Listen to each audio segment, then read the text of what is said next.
Hello everyone. So today we are going to see one NLP project, that is multiple language detection. For that we are using language detection label data CSV file. So let's get started. So initially what we'll be doing is perform import and load the data set into pandas data frame. So we will be using pandas, this library of Python, and we will be reading CSV file here. So let's get started. So first what I'll do is I'll clear all the output and I can run and show you again. So it's all clear. Now let's run the first cell. So our this thing is importing done. Now let's read the CSV file.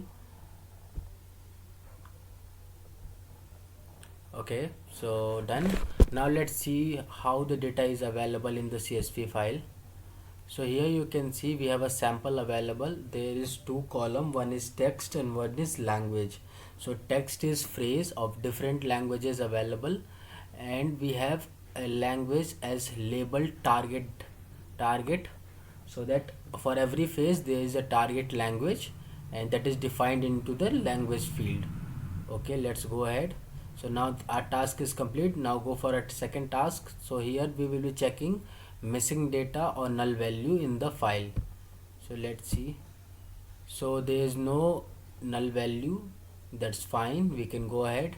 Now let's check different target levels, like how many languages are available as target in this CSV file. Okay, so we have bunch of them.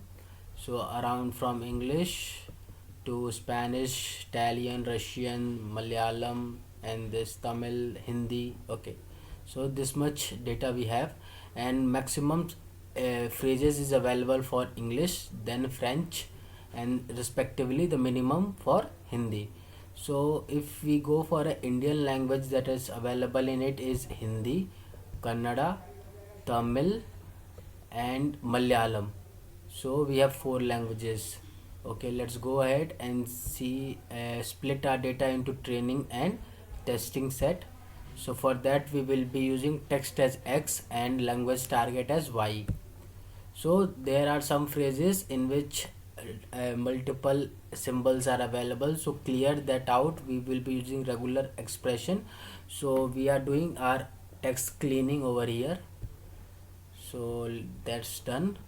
Now we are storing everything into a data list and then assigning data list again to the X variable. Now we will be using sklearn model text selection to uh, train and test split. So we will be using test size as 33%. Let's perform.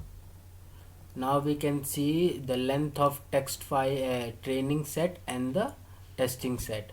So around 6000 to 925 file is in training set, and 3412 phrases in testing. So let's build a pipeline to vectorize the data and train and fit the model. So for that we will be using TF IDF vectorizer and linear support vector classifier.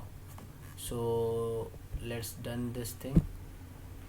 So our model is getting fit, and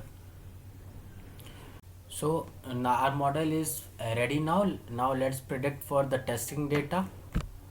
So okay, now let's see, compare with confusion matrix, classification report, and accuracy score. So print confusion matrix. Here you can see most of the languages are classified properly, but some of them is classified as different languages. So to understand it better, let's see the classification report. Here you can see Arabic, Greek, Hindi, and Kannada. Tamil is having precision of 1, and rest is mostly around 9.9 or 0.99, or it's good, like recall F1 score and precision is good for our model test data. Let's see the accuracy score, how much accurate our model is, and we are getting around 97%. So that's really good. Now let's test for a random input. Like there is a phrase, hi, how are you, in different languages. The languages is written on the top, and let's see how our model predicted. So let's go for Arabic, and our model predicted it Arabic. Fine. We can go with Swedish. Okay, so now the language is Danish, but it is predicting it as a Swedish. Dutch is fine, English is fine, French is fine, German fine, Greek fine, Hindi fine, Italian fine, Kannada fine, Malayalam is predicting as Russian, Portuguese fine, Russian fine, Spanish fine, okay, Swedish is fine, Tamil and Turkish is also predicting as Russian. So here we can see most of the languages predicted correctly, but still we had to work on it to add more label data so that it can predict for most of the languages correctly, as it is not predicting correctly for Malayalam, Turkish. So we need to work on that, and using this we can work with multilingual chatbot also. So thank you so much, and bye.